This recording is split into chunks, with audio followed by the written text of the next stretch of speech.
Hi and welcome to Literary Hype. I am Stephanie, your Literary Hype Woman, and today's author conversation comes to you from Charleston, South Carolina. I went there for Y'all Fest, the Young Adult Literature Lovers, which is always a great time over at Blue Bicycle Books. And Naz Kutub was there. He's the author of The Loophole. This was his first time at the festival as an invited guest. I got to meet him the year before when he was just kind of trolling. So it was a great time getting to talk to him about his book, which is really fantastic. So check out this conversation with Naz Kutub.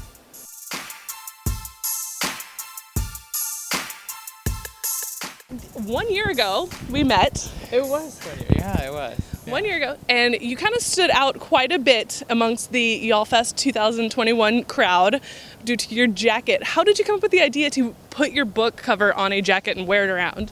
You know what? It was such a strange and random thing. All of a sudden, I was just thinking of promotional stuff, and I was like, what if I just made something super loud as something that could advertise my book? Because like everyone, the standard promo item was like bookmarks and stickers and all that. I was like, I wanted to stand out in some way. And I was like, what if I made like a t-shirt?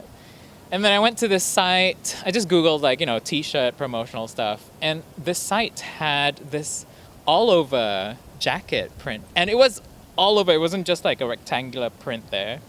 And then I put in my book cover on it and I was like, wow, this looks pretty amazing. So I sent the mock-up to my friends and they were like, oh my gosh, I want to do that too. And so a few of us actually did it together, and that was what we brought to Y'all Fest. So the book jacket, I think it did what it was supposed to do. I paid attention because it was just like, that is brilliant marketing. Right? I feel like I was a walking advertisement. It wasn't free advertisement because I had to pay like $45 for the jacket, but it did a good job, I think. I think it left an impression, and that was all I wanted to do with my friends. We just wanted to leave an impression, just to let people know that our books were coming out, and I think that jacket did. It clearly did, because now you are an invited guest, yes. panelist. You are hosting the red carpet preview. Oh my God. What is it like to go from just being here kind of like, hey, I'm here, to trying to tell you about my book that isn't even out yet, to now your book has been on shelves for a couple months, you were an invited guest. Like, what is that? How does that feel for you? Honestly, it's kind of surreal. Like, this is a dream come true to do Y'all Fest, to be invited to the biggest YA literature lovers festival in the world is a dream come true. It's all me and my debut friends can talk about, and I'm just glad that a year after last year, like, I am given this opportunity. So, I don't know, I'm still, like, trying to wake up from it, I guess. So, just, living moment by moment and trying to celebrate how, all the opportunities I've been given for this book. And my publisher has been amazing, too. So, I'm just very grateful and very thankful. And you mentioned your friends, which is a part of how I found you, through the hashtag 22 debuts. Yes. Yeah. How important is your writing community to you? Oh my gosh. So I have to give a shout out to like Anna Gracia, Susan Lee, Eric J. Brown, and Brian D. Kennedy, because like they have, I think together we have become so close. Like we have become each other's support. It's just so nice to know, because writing is such a solitary endeavor. Like, you sit alone and write. And so we figured out a way to, like, work together. Like, we do writing sprints where we, go on Zoom and we write for 45 minutes and then we socialize for 15 minutes. So we're not entirely alone anymore, which has made it more fun. So my partner is also amazing. He's a picture book author, illustrator, so he's been super supportive also. So it's nice that we have each other through something that is so lonely at times. Most of the time, actually. And I've seen your name in the acknowledgments in some of their books, too. Ah, that's so nice. Yeah, it's kind of nice to see my name in the acknowledgments. It's like, just for being a friend. I'm like, okay, great. But, I'm still pinching myself because, like, I've I've helped so many friends along the journey, and I'm so proud to see them get to where they are. It's just so nice. I feel like helping them has helped me, like helping with critiques and all that. So it's nice that we're all in this together. I feel like I'm repeating myself, but like I can't say that enough. Like writing is such a solitary, lonely thing. That to have this community, to meet authors who are so established, and have them like acknowledge that you're their peer now is huge. It's huge. Did you get any really great writing advice from your friends? So I met an author who was like, write what you know, and I think at that point I was like, what does that mean? I think when you write fiction, we're so obsessed with like creating and crafting worlds that we forget that writing what you know helps so much because you don't have to lie. You're writing about yourself, your experience. So when the We Need Diverse books the movement came about, I was like, wow, what do I know? I know myself. I know the life I've lived. And so I decided to write about this kid who was an analog of me, and at 17, I ran away from home and I was homeless. And so this kid in my book got kicked out and he's homeless now. So he travels to these countries that I've been to. So a lot of what I know is in the Loophole, which then becomes an amazing mantra, right? Like if you write what you know, you don't have to lie. You don't have to make up stuff. And you don't have to memorize anything. And so I came up with the saying, it's easier to remember the truth than to memorize a lie. And I've been living by that saying ever since. So every book I write now, I try to see how I can take a nugget or a piece of myself, my history, my past, and put it into the story. Because I've lived for a few decades, so I have a lot to borrow from. Whereas in the past, I thought that I could only write about white main characters to sell a story, and now that's been proven wrong. So let's talk more about the Loophole.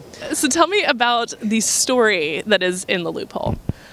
Which story? The 3 timelines. I mean, this is valid. That was surprising to me. I was not expecting it to be like, you've got this really cute little fun cover, and so you expect it to be like a cutesy little teen rom-com. Fluffy, right? It is not fluffy. It is funny, but it is not fluffy. Yeah. So what was it like crafting a story that has so much depth to it as well as the humor? So here's the funny thing. I call this book magic realism, right? Because there are 3 timelines. There's the present day, where he goes on a search of his boyfriend to find out where he's gone. This ex-boyfriend of his has gone missing, and so he wants to find him and bring him home. So he goes on this journey to look for him.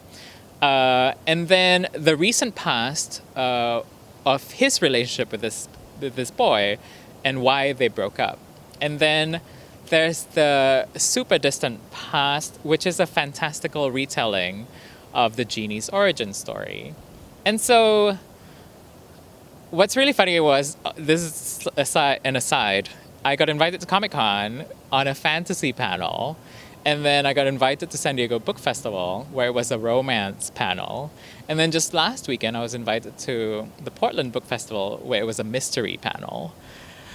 So when I was thinking about this book, all I wanted was a journey book. That was really it. And then I was like, I don't write straight contemporary. I just don't. Contemporary to me, I just need something, a twist of speculativeness in there.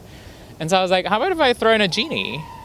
And throw in, because the main character is Muslim, I was like, jinns are huge in Islam. And so I was like, I'm going to throw in a genie and make her an alcoholic. So I wanted to also showcase this kid, because me and my ex, I was always chasing after him, because he was never content with our relationship. So he was always like on this journey to find himself. So I wanted to showcase this kid who was always searching for his ex-boyfriend who broke up with him. And so it started off with wanting to write a journey book, and then I showcased the journey he went through to travel to different countries, which also mirrored my experience traveling to those countries in search of this ex-boyfriend. And also the family in there is entirely my family. So I was like, every single person, the dad, the mom, and the sister, they're all my family members. So there was not a lot of lying. Everything kind of fell into place. So it's a work of fiction. And my family will never sue me, hopefully. I was going to ask, how do they feel about being fictionalized? Yeah, and my ex doesn't know which ex he is, so I have several. So Don't we all? thank God. So the crafting of the story fell into place very quickly, and I'm glad. Again, the mantra of write what you know just helped so much with this. I didn't have to make up a lot of it. With the mystical kind of mythology part, what drew you to that particular story that you included in this book? The one thing I could think of was I wanted to do this journey of this kid who wanted to retrieve or find his boyfriend and bring him back. And I was like, what story fits that? And I was like, oh my God, Orpheus and Eurydice. He goes to hell and try to bring his wife back, after she died. And so I was like, this is the perfect retelling, like a retelling. I could do it with the genie's. I wanted to do the genie's origin story, and this was the perfect mythological tale to be retold in the genie's perspective. So it was just not very difficult either. I loved Orpheus and Eurydice because it showcased how stupid men can be, and I did not want to do the same with this. I think, and I told it from. Even though I told it from a certain perspective, which is kind of like a spoiler, in the original tale of Orpheus and Eurydice had no say. Like, Orpheus went there, told the Lord of the Underworld, like, hey, I want her back. And he's like, okay, you play really good music, just walk out of hell and don't turn back and she'll meet you outside. In my story, in the Loophole, this character, Hamza, goes to hell to retrieve his wife, and his wife says, I don't want to go back. People on Earth are terrible. I'm happy down here with everyone that I belong, I belong right here. And so he's like, huh? So I kind of wanted to put that on its head. Yeah, give it a spin, a fresh spin on it, but also introduce the genie in there. I don't know. I feel like the genie's origin story is like a mishmash. So I like how it ended up. Yeah. It is such a good book, and I love it Thank you. so much. 5 stars. 5 stars. Thank you. But it does. So you've got these fun mystical elements. What was it like for you to? I mean, we need diverse books is big push right now. Yeah. What was it like for you to kind of be a person telling a story about homophobia and racism in the world that we live in right now? It almost seems like our world has become so progressive that these stories are no longer needed, but that's not true.